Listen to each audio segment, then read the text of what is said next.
जय हिंद साथियों, स्वागत है आप सभी का एजुकेशन के एट 6 में। और रुख करते हैं बिहार की तरफ। बिहार में सीबीटी एग्ज़ाम होने जा रहा है एसटीईटी परीक्षा को लेकर। ये क्या है सर? इसके बारे में हमने आपको सुबह जानकारी दी थी। ये क्यों हो रहा है सर? इसलिए क्योंकि यहाँ पे शिक्षक बहाली की प्रक्रिया में अभी भी एसटीईटी छात्रों की संख्या कम देखी गई है। ये अब कब होगा सर? तो 9 अगस्त से तो फॉर्म भरा जा रहा है। शाम को 4:30 बजे से आज लिंक एक्टिवेट हो जाएगा, क्योंकि ये वीडियो आज ही बना रहा हूँ और ये 23 अगस्त तक ही आपका फॉर्म भरा जाएगा। तो अब इस बीच में आपको कौन कौन से डॉक्यूमेंट चाहिए ताकि इस फॉर्म के लिए आप आवेदन करने वाले छात्र जो हैं एलिजिबिलिटी देखकर यहाँ आवेदन कर सकें।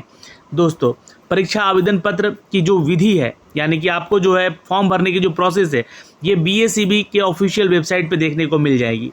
यहाँ से आप क्लिक करके आप जो है सेकेंडरी टीचर एलिजिबिलिटी टेस्ट यानी कि एसटीईटी जो भी छात्र यहाँ एग्ज़ाम देंगे इसके लिए एलिजिबल हो जाएंगे। अब ये सेकेंडरी टीचर एलिजिबिलिटी टेस्ट लिखा गया है। आपको बता दें यहाँ पर कि कक्षा 9 से लेकर 10 और 11 से लेकर 12 में अभी हाल ही में 1,70,000 की वैकेंसी में इनको शामिल किया गया था। अब ये कक्षा 9 से 10 और 11 से 12 के अलावा भी कक्षा 6 से 8 वाले छात्र भी यहाँ पर माध्यमिक शिक्षक भर्ती में शामिल हो सकते हैं। इस बार आपको बता दें कि इस बार जो नोटिफिकेशन आएगा बीपीएससी के माध्यम से, चूँकि बीपीएससी ही अब शिक्षक भर्ती को लेकर नोटिफिकेशन जारी कर रही है, तो उसमें आपका एसटीईटी क्लियर होना ज़रूरी होगा। अब ये एसटीईटी जो है ये स्टेट लेवल पे होता है, क्योंकि इस सेकेंडरी टीचर एलिजिबिलिटी टेस्ट कहलाता है। इसका लिंक आज से ओपन हो जाएगा और 23 अगस्त तक आप इसका फॉर्म भर सकते हैं। इसके लिए आप साथ ही साथ सुधार भी कर सकते हैं। मान लीजिए कोई गलती हो गया तो आप सुधार भी कर लीजिए उसी समय, है ना, या कभी भी कर लीजिए। इसके लिए आपको कोई भी यहाँ पे डेट नहीं निर्धारित किया गया है कि इस दिन से आप जो है आप अपना सुधार कर सकते हैं या कर सकती हैं। परीक्षा आवेदन पत्र समिति के वेबसाइट पर जो भरने की प्रस्थिति है, यानी कि जो प्रोसेस है, वो दिया गया है। यहाँ पर मैं आपको फॉर्म भर के भी बताऊँगा, इसलिए आप बिल्कुल निश्चिंत रहें। परीक्षा शुल्क का भुगतान यहाँ पे लॉगिन करना है, पेमेंट करना है और उसके बाद जो है उसका ऑप्शन खुलेगा। पेमेंट करके जो है आप ऑनलाइन घर बैठे ही इसका जो है सब कुछ फॉर्म भर सकते हैं। और फॉर्म भरना जो है इस बार जो है ऐसा नहीं कि आपको लाइव होकर अपना फ़ोटो खींचना, आपको सब अपना फ़ोटो अपलोड करना है। यहाँ पे कितने साइज़ का फ़ोटो होना चाहिए ये सब जानकारी यहाँ से दिया गया है।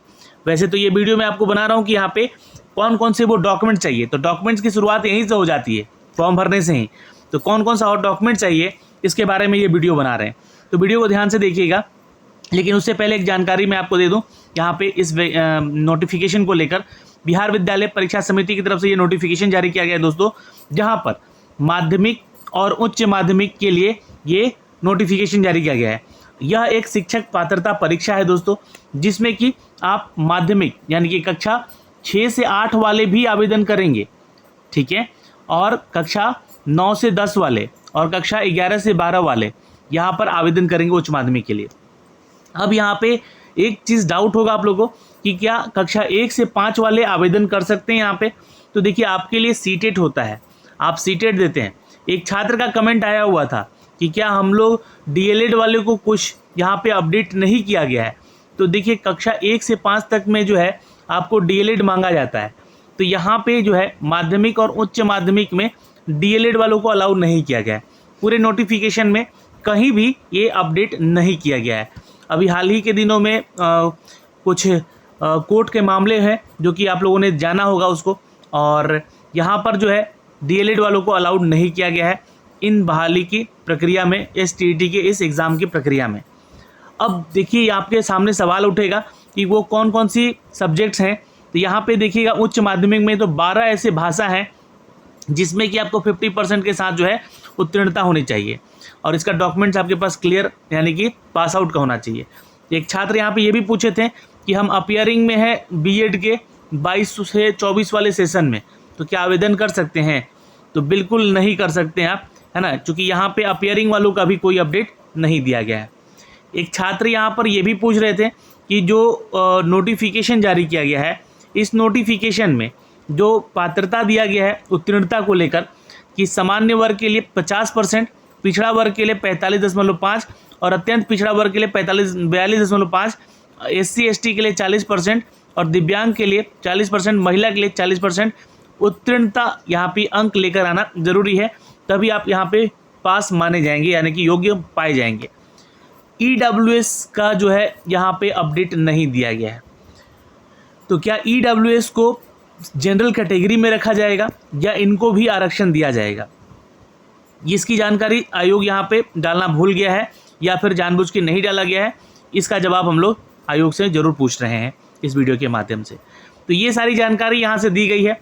अब देखिए STET जो है पेपर आपका, उसमें हिंदी, अंग्रेजी, गणित, विज्ञान, सामाजिक विज्ञान और संस्कृत और उर्दू के लिए आवेदन करेंगे। और STET पेपर 2 जो है ये विषय अंग्रेजी, गणित, भौतिकी, रसायन शास्त्र, प्राणी शास्त्र, वनस्पति शास्त्र, कंप्यूटर साइंस, मैथिली, वाणिज्य की पात्रता जो कि 2019 और 2022 में आयोजित की गई थी या की गई है, इसलिए इन विषयों के अभ्यर्थियों को अधिकतम आयु में छूट भी दे नहीं होगा।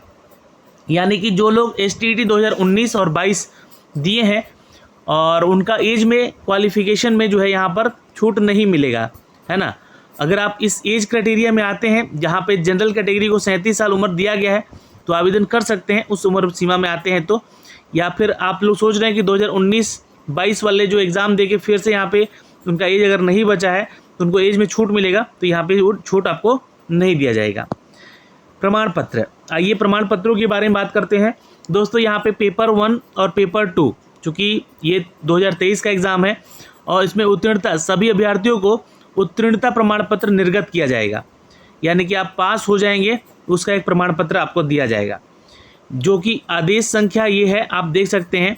इसके आलोक में माध्यमिक शिक्षक पात्रता 2023 के उत्तीर्णता प्रमाण पत्र की वैधता लाइफ टाइम तक रहेगी। यानी कि अगर आप लोग जो है STET 2023 ये भी पास करते हैं तो आपका जो है लाइफ टाइम तक जो है ये उत्तीर्णता पास का वैधता रहेगा, जैसे कि 2019 और 22 वाला दिया गया था। फॉर्म का फीस तो आप लोगों को बता ही दिया था हमने लास्ट वीडियो में, इसको लिए आवेदन आप लोग करेंगे। जब यहाँ पे जब आपका सिलेक्शन होगा तो नॉर्मलाइजेशन किया जाएगा। नॉर्मलाइजेशन होगा यानी कि इसके लिए एक फार्मूला दिया जाएगा, उस फार्मूले के आधार पे जो है आपका यहाँ पे चयन किया जाएगा। जो भी आपका रॉ स्कोर होगा, यानी कि जो मेन स्कोर जितना आप लेकर आएंगे उसके आधार पे आपका चयन होगा। जैसे कि अगर 150 अंकों की परीक्षा में रॉ स्कोर आपका 76 आया तथा नॉर्मलाइजेशन की प्रक्रिया के उपरांत जैसे कि 74.90 आ गया, तो निर्धारित उत्तरांक में से जो भी आपके पास उत्तीर्ण किया हुआ नंबर है 150 का 50% जो है इक्वल किया जाएगा आपको 75 नंबर के, जो आपका नंबर आता है, या 76 नंबर के। तो प्राप्त नहीं करने के कारण अभ्यर्थी रिजल्ट से बाहर हो जाएंगे अगर वो 75 नंबर नहीं लेकर आते हैं तो, ठीक है। तो ये आपका फॉर्मूला है यहाँ पर, इसको भी समझना होगा। क्योंकि यहाँ पे निगेटिव मार्किंग भी नहीं है इस एग्ज़ाम में, इसलिए नॉर्मलाइजेशन की प्रक्रिया अपेक्षाकृत अधिक प्रश्नों के गलत उत्तर दिए जाने की स्थिति में ये स्कोर आपको ऋणात्मक प्रभाव आ सकता है यहाँ पर। तो इसलिए घबराएंगे बिल्कुल नहीं, निगेटिव मार्किंग नहीं है, लेकिन नंबर ऑफ जो आपका शिफ्ट होगा एग्ज़ाम का वो ज़्यादा होगा, जिसके लिए यहाँ पे आपको जो है नॉर्मलाइजेशन की मेथड लगाया जाएगा, ताकि आप जो है इसमें कितना से पास करते हैं। आपका यहाँ पे रॉ स्कोर 76 आता है तथा नॉर्मलाइजेशन की प्रक्रिया होने के बाद 74.9 आ जाता है, तो घबराएंगे नहीं, ये आपका नॉर्मलाइजेशन किया जाएगा, ठीक है। आपके जो 150 अंकों का 50% देखा जाएगा कि वो 75 के आसपास है कि नहीं, तो इक्वल्स टू 75 है कि नहीं। जैसे कि 74.90 आ गया तो वो कम हो गया 75 से, तो यहाँ पे आप फेल हो जाएंगे। तो ये एक एग्जाम्पल बताया गया है, ऐसा नहीं है कि ये इसी के बराबर होगा, ये आगे चलकर आपको भी बताया जाएगा, है ना, कि किस बेसिस पर आपका सिलेक्शन हुआ। ये आपका एक सूत्र है जिसको दिया गया है यहाँ पे। यद्यपि परीक्षा में गलत उत्तर निगेटिव मार्किंग का प्रावधान यहाँ पे नहीं है, तो नॉर्मलाइजेशन स्कोर में आपका ऋणात्मक प्रभाव आ सकता है, यानी कि नंबर घटेंगे वहाँ पे, ठीक है। ये नॉर्मलाइजेशन जो है स्कोर जो है सिस्टम लगाया जाएगा तब। तो ये मत सोचिएगा कि हम 75 मार्क आए हैं और बाकी 75 गलत हो गया है और बाकी 75 सही है तो 75 नंबर आ जाएगा, नहीं, ये नॉर्मलाइजेशन लगाया जाएगा तो यहाँ पे आपका नंबर स्कोर भी कम हो जाएगा। प्रवेश परीक्षा की अवधि CBT टेस्ट होगा, यहाँ पे आपका 150 क्वेश्चन होंगे, 150 मिनट, यानी कि लगभग 2.5 घंटे का पेपर होगा आपका, ठीक है। ये तो जानकारी हमने आपको दी थी लास्ट वीडियो में। यहाँ पे आपको बता दें कि इसके माध्यम से आवेदन जो होंगे परीक्षा शुल्क लिए जाएंगे आपका 9 अगस्त से लेकर 23 अगस्त तक, ये जानकारी भी दे दी हमने अभी। और आगे देखिए, अब प्रमाण पत्रों पे आते हैं। तो पहला प्रमाण पत्र, जैसे कि आप यहाँ पे जब लॉगिन कर लेंगे, पेमेंट कर लेंगे, तो उसका स्लिप निकाल के अपने पास रख लीजिएगा, आगे आपको काम आएगा। ये पहला प्रमाण पत्र अपने पास रखे रहिएगा, जो स्लिप है पेमेंट वाला। फॉर्म भरना, लॉगिन करके आवेदन कीजिएगा, है ना। आवेदन यानी कि एप्लीकेशन फॉर्म फिर भरा जाएगा रजिस्ट्रेशन के बाद। उस पेज पर अभ्यर्थी अपना व्यक्तिगत और शैक्षणिक विवरण भरेंगे, तो सारा डिटेल उसमें भरना है। अब उसमें पहला डॉक्यूमेंट्स आपका लगेगा आपका फ़ोटो, ठीक है, आपका फ़ोटो, आपका सिग्नेचर, ठीक है। इसका साइज़ ये होना चाहिए, ध्यान रखिएगा, 3.5 सेंटीमीटर इंटू 4.5 सेंटीमीटर, और 10 से 30 KB के बीच में आपका सिग्नेचर वाला PDF होना चाहिए। और जो फोटो है 20 से 50 KB का बड़ा साइज होना चाहिए। रिसेंट आपका फोटोग्राफ होना चाहिए और वो भी कलर फोटो होना चाहिए। बैकग्राउंड हल्का सफ़ेद या हल्का रंग का होना चाहिए, जैसे कि ब्लू या पिंक या फिर हल्का कलर होना चाहिए बैक में, ये ध्यान रखिएगा। फोटोग्राफ में अभ्यर्थी की आंखें और चेहरा स्पष्ट दिखना चाहिए, चश्मा वश्मा पहन के फ़ोटो मत खिंचवाइएगा, है ना। फ़ोटो खिंचवाने समय सिर पर टोपी या कपड़ा या काला चश्मा वगैरह नहीं लगाएंगे, ये ध्यान रखेंगे। आइए, प्रमाण पत्रों में सबसे पहले मैट्रिक का प्रमाण पत्र चाहिए, उसके बाद 12th का प्रमाण पत्र चाहिए। अब ये इसके साथ साथ छात्र पूछेंगे कि इसका सर्टिफिकेट के साथ साथ मार्कशीट भी चाहिए, तो बिल्कुल अंक पत्र लिखा गया है यहाँ पे, तो मार्कशीट और आपका सर्टिफिकेट दोनों चाहिए, 10th और 12th का। स्नातक प्रमाण पत्र और उसका भी मार्कशीट आपको चाहिए, यानी कि सर्टिफिकेट और मार्कशीट दोनों चाहिए। मास्टर्स किए हैं, जहाँ पे एलिजिबिलिटी है वहाँ मास्टर्स की, तो मास्टर्स का भी आपको जो है सर्टिफिकेट और मार्कशीट चाहिए। अगर आपने B.Ed किया है तो उसका भी सर्टिफिकेट और उसका जो है अंक पत्र यानी कि मार्कशीट चाहिए। ये सारी डिटेल यहाँ पे दिए गए हैं।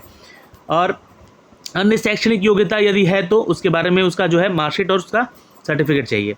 सक्षम पदाधिकारी के द्वारा निर्गत आवासीय प्रमाण पत्र, अब देखिए ये आप फॉर्म भरते समय आपसे लगेगा आपका रेजिडेंशियल सर्टिफिकेट, ठीक है, तो यानी कि ये निवास प्रमाण पत्र आपका लगेगा, उसका नंबर आप लोगों ने बनवाया होगा तो वो डिटेल वहाँ पे लगेगा। आप लोग घबरा कर यहाँ पे फॉर्म नहीं भरना है, आराम से फॉर्म भरिएगा, है ना। तो जो भी आपका निवास प्रमाण पत्र का नंबर होगा वो डालना होगा यहाँ पे, और इसका भी फ़ोटो जो है अपलोड करना होगा। अनुसूचित जाति जनजाति के उम्मीदवारों के लिए सक्षम पदाधिकारी के द्वारा जाति प्रमाण पत्र लगेगा यहाँ पे, यानी कि आपका कास्ट सर्टिफिकेट उनका लगेगा जो SC ST से आते हैं।